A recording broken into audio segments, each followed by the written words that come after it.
नमस्कार दोस्तों, मेरा नाम राहुल है और हम लोग हिंदी विषय में एक चैप्टर पढ़ रहे थे विराम चिन्ह, जिसमें मैं एक बड़ा हिस्सा अल्प विराम के बारे में आपको जानकारी दे चुका हूं।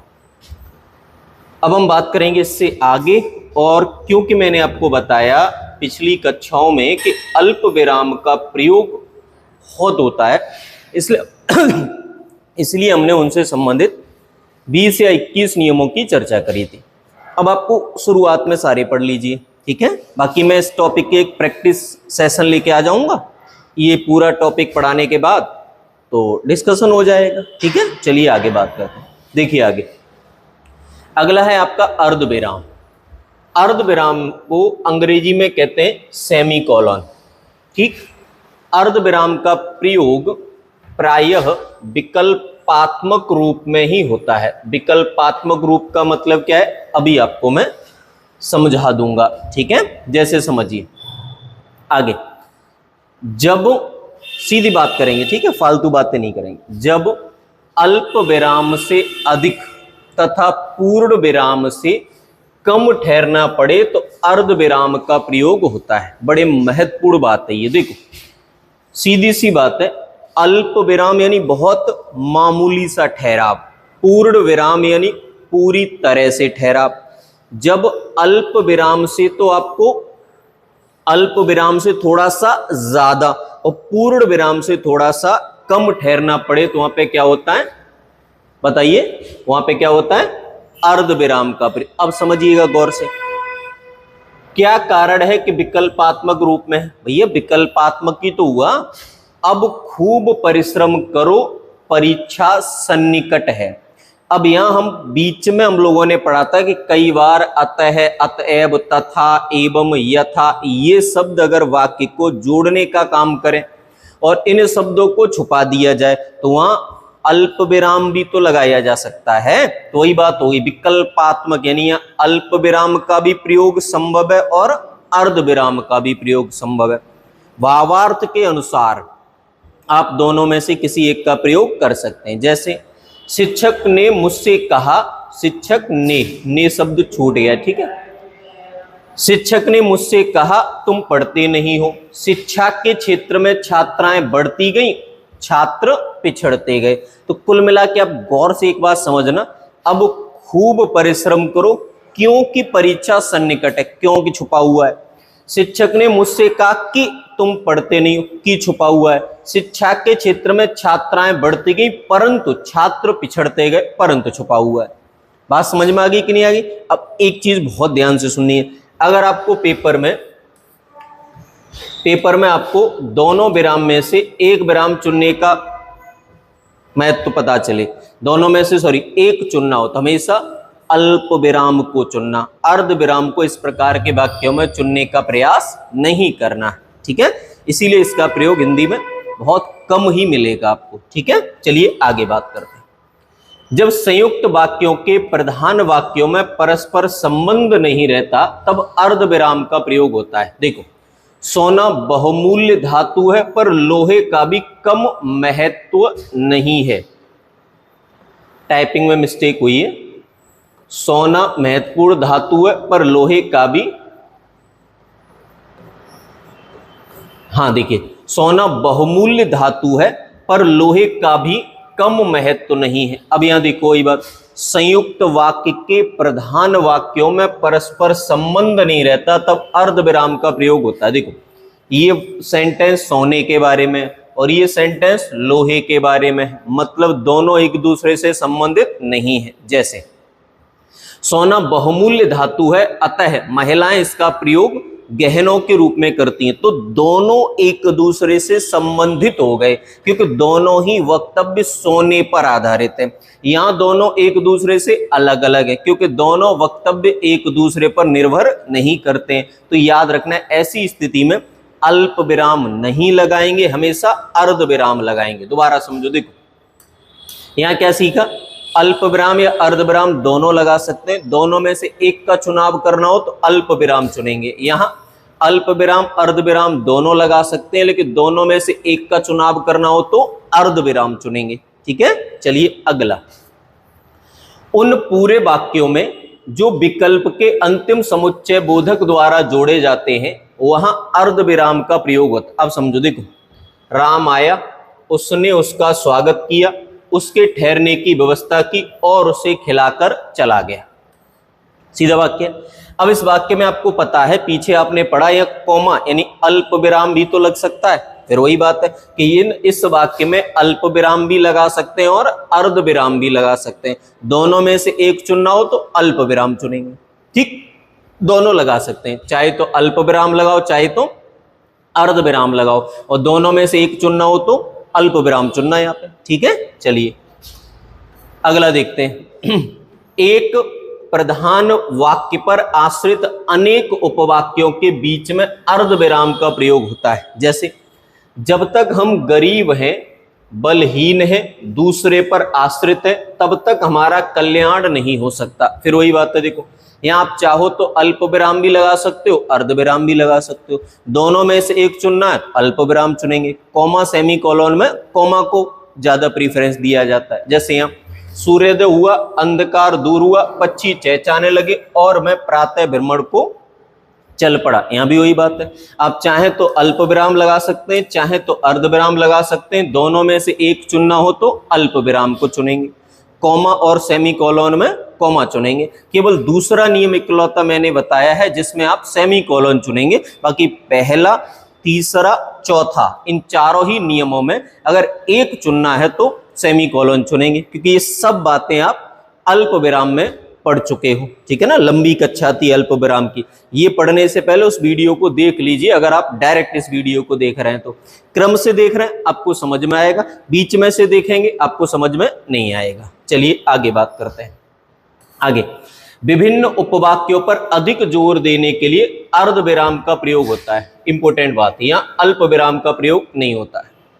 जब वाक्यों पर विशेष तौर पर जोर दिया जाए, जैसे मेहनत ही जीवन है, कैसे पता चलेगा जोर दिया जा रहा है? इन शब्दों से। आपने एक टॉपिक पढ़ा था ना, निपात, आलस्य ही मृत्यु है, मेहनत ही जीवन है, आलस्य ही मृत्यु है। यहां आप किसी कीमत पर अल्प विराम नहीं लगा सकते। जब किसी वाक्य में बात पर जोर दिया जाए तो ऐसे वाक्यों में कभी भी अल्प विराम का प्रयोग नहीं करना है, यहां केवल और केवल अर्ध विराम का प्रयोग करना है। क्या मैं आपको ये बात समझा पाया हूं? चलिए बढ़िया। अगला देखिए, मिश्र तथा संयुक्त वाक्यों में विपरीत अर्थ प्रकट करने या विरोधपूर्ण कथन प्रकट करने वाले उपवाक्यों के बीच में अर्ध विराम का प्रयोग होता है। इंपॉर्टेंट बात, जैसे मैंने आपको यहां समझाई थी, आराम से देखना।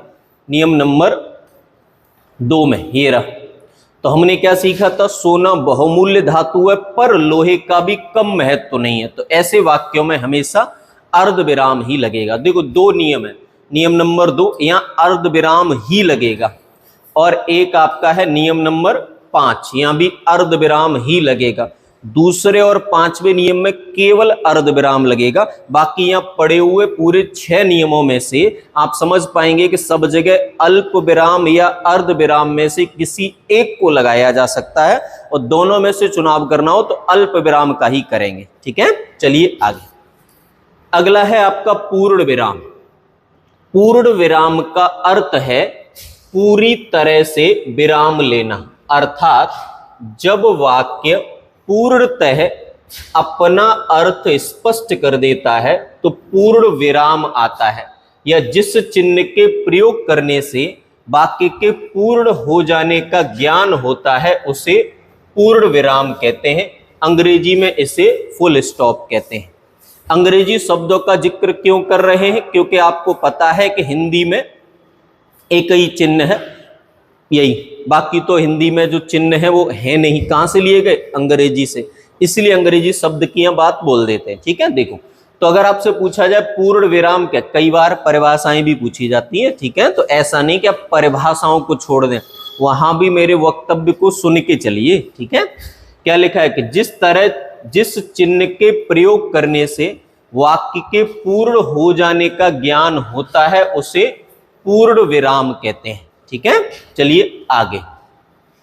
अब बात करते हैं हिंदी में इसका प्रयोग कहां कहां होता है। देखो, तो साधारण, मिश्र या संयुक्त वाक्य की समाप्ति पर, साधारण वाक्यों या साधारण, मिश्र या संयुक्त वाक्य की समाप्ति पर, देखो यह कॉमा ही तो लगेगा, दोनों शब्द अलग अलग हैं, दोनों में अगर अलग अलग दर्शाना क्या लगाएंगे, कॉमा लगाएंगे। देखो उसने कहा था, अंत में कॉमा आ जाएगा। राम स्कूल जाता है, अंत में कॉमा आ जाएगा। प्रयाग में गंगा यमुना का संगम है, अंत में कॉमा आ जाएगा। यदि राहुल पढ़ता तो अवश्य उत्तीर्ण हो जाता, अंत में कॉमा आ जाएगा। ठीक है ना, आराम से मेरी बात को आप समझ गए होंगे। चलिए आगे की बात।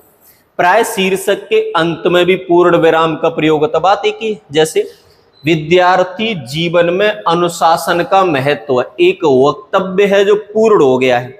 नारी और भारतीय समाज एक शीर्षक है जो पूर्ण हो गया है। तो अगर कोई वक्तव्य पूर्ण हो जाए या कोई शीर्षक पूर्ण हो जाए तो वहां भी हमेशा पूर्ण विराम का ही प्रयोग कीजिए। क्लियर है? चलिए आगे। अप्रत्यक्ष प्रश्नवाचक के अंत में पूर्ण विराम लगाया जाता है, याद रखना है। देखो प्रश्नवाचक दो होते हैं, एक प्रत्यक्ष और एक अप्रत्यक्ष। समझो प्रत्यक्ष क्या होता है, मैं समझाऊंगा। देखो एक मैं वाक्य यहां लिख दे रहा हूं कि आप हिंदी क्यों पढ़ रहे हैं।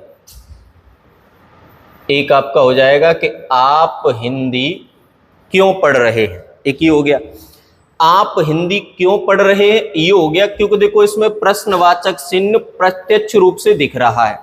अगर मैं यहाँ पे पूर्ण विराम लगाऊंगा तो ये वाक्य गलत हो जाएगा। यहाँ क्या लगेगा, प्रश्नवाचक चिन्ह लगेगा। और यहाँ देखो, तो मैं नहीं मालूम कि मैं कहाँ जा रहा हूं, यहाँ अप्रत्यक्ष है, डायरेक्ट प्रश्न नहीं पूछा जा रहा है। यहाँ वक्तव्य को इससे जोड़ा गया कि तुम्हें नहीं मालूम कि मैं कहाँ जा रहा हूं।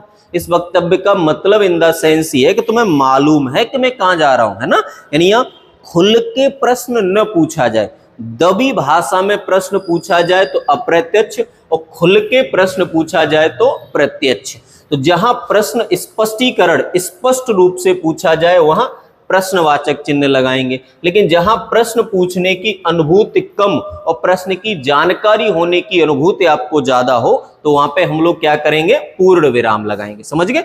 अप्रत्यक्ष मतलब जहां, जैसे यहां समझो, तो मैं नहीं मालूम कि मैं कहां जा रहा हूं, इसको तभी कहते हैं जब हम सामने वाले को ये जानते हैं कि इसे कहीं ना कहीं अंदाजा होगा। जैसे मैं आपसे बोलूं तो मैं नहीं मालूम हिंदी पढ़ा रहा हूं, इसका मतलब मैं ये मान के चल रहा हूं कि आपको इस विषय की पूर्ण जानकारी है कि मैं क्या पढ़ा रहा हूं। समझ गए मेरी बात को? बढ़िया। आगे देखिए, आगे अगला लिखा हुआ है कि काव्य में दोहा, सोरठा और चौपाई, इनके चरणों के अंत में भी हमेशा पूर्ण विराम का प्रयोग होता है जब जब ये समाप्ति की ओर आ जाए। जैसे रघुकुल रीत सदा चले आई, पूर्ण विराम। प्राण जाए पर वचन न जाए, पूर्ण विराम। सिंपल बात है। जहां एक सीधी लाइन बता दूं, जब वक्तव्य पूर्ण हो जाए, चाहे वो यहां हो चाहे वो यहां हो, कुल मिला के बात सीधी है। जहां आप अपनी बात को पूरी तरह से कह दें वहां हमेशा लगता है पूर्ण विराम। और देख लीजिए, कभी कभी वस्तुओं का सजीव वर्णन करते समय वाक्यांशों के अंत में पूर्ण विराम का प्रयोग होता है। जैसे चौड़ा माथा, बाहर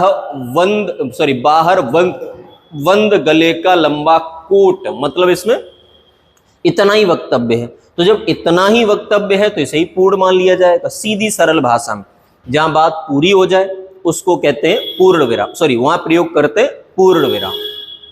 चलिए आगे, अगला है प्रश्नवाचक चिन्ह। तो यहां से अधिक 3 में ही ज्यादा पढ़ना होता है। अल्प विराम में सबसे ज्यादा, अर्ध विराम में उससे कम, पूर्ण विराम में उससे कम। अब आगे उतना ज्यादा जरूरत नहीं पड़ेगी पढ़ने की, ठीक है। 3 विराम चिन्हों को गंभीरता से समझ लेना, पेपर में सवाल इनसे डायरेक्ट मिलेंगे आपको, ठीक है। देखिए, प्रश्नवाचक चिन्ह का प्रयोग प्रश्न सूचक वाक्यों के अंत में पूर्ण विराम के स्थान पर किया जाता है। इसका प्रयोग निम्न स्थितियों में किया जा सकता है। कहां? जहां लिखित या मौखिक प्रश्न पूछे जाएं, जहां स्थिति निश्चित न हो अर्थात शंका की स्थिति प्रकट हो, और व्यंग्योक्तियों के लिए, ठीक है। अब समझो क्या आप क्या कह रहे हो, प्रत्यक्ष प्रश्न पूछा गया है।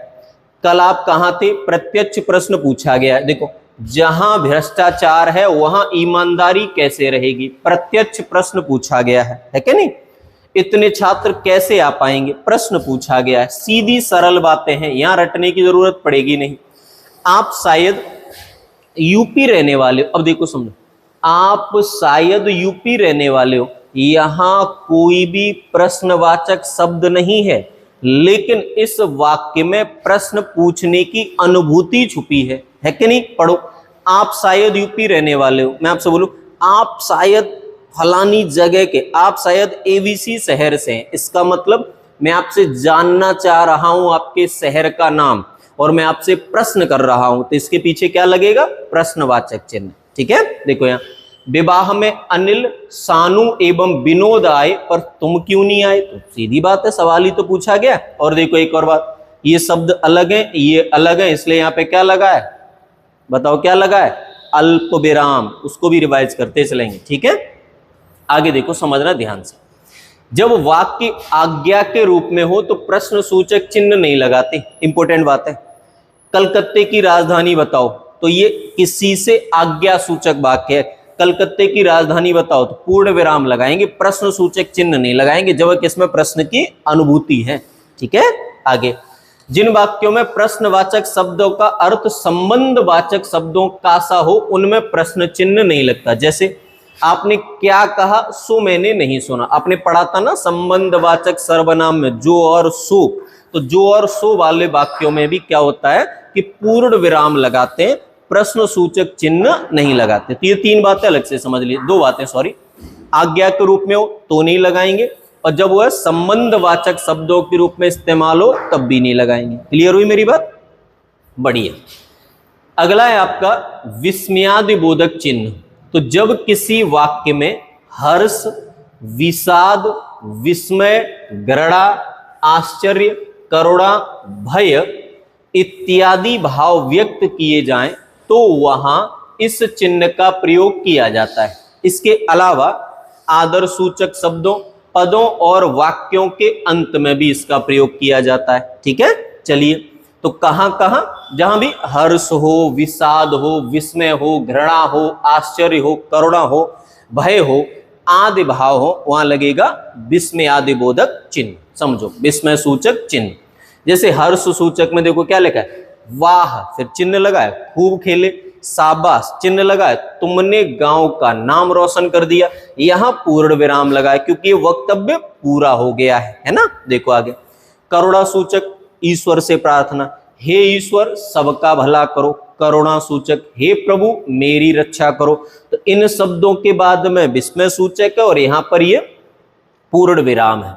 घृणा सूचक छी शब्द होता है, छी कितनी गंदगी कर रहा है, गंदी नहीं गंदगी कर रहा है, ठीक है। तो छी शब्द क्या हो गया, विस्मय सूचक शब्द हो गया और ये पूर्ण विराम लगा दिया। दुष्ट को धिक्कार है, दुष्ट को धिक्कार है, या दुष्ट को धिक्कार रहा है, दोनों ही तरह से सही है। तो हम लोगों ने अंत में लगा दिया क्योंकि यहाँ पे कोई विस्मय सूचक शब्द वाक्य के प्रारंभ में नहीं है, ठीक है। आगे, विषाद दुख, दुख का क्या है, हाय या हाय राम, ये क्या हो गया। अब देखो हाय राम, यह क्या हो गया, यहां पे देखो क्या लगा है, यहां पे लगा हुआ है पूर्ण विराम, जबकि यहां पे प्रश्न सूचक शब्द है। अब यहां समझो क्यों लगा है पूर्ण विराम, जबकि यहां तो प्रश्न सूचक शब्द है। भैया बाबूजी सरकार, यह क्या हो गया, इसका मतलब जो घटना आपके सामने घटित हो गई है वो आपको पता है, बस उस घटना के उतना ज्यादा होने की संभावना नहीं थी आपके मन में, इसलिए आप ये वक्तव्य कह रहे थे। तो ठीक है, सीधा जवाब यहाँ पूर्ण विराम ही आएगा। विस्मय सूचक, सुनो रमेश पास हो गया, आश्चर्य हो रहा है ना, हाँ क्या कह रहे हो, आश्चर्य बोधक, जब वाक्यों को पढ़ के आश्चर्य की अनुभूति हो तो वहां विस्मय सूचक चिन्ह का प्रयोग किया जाता है।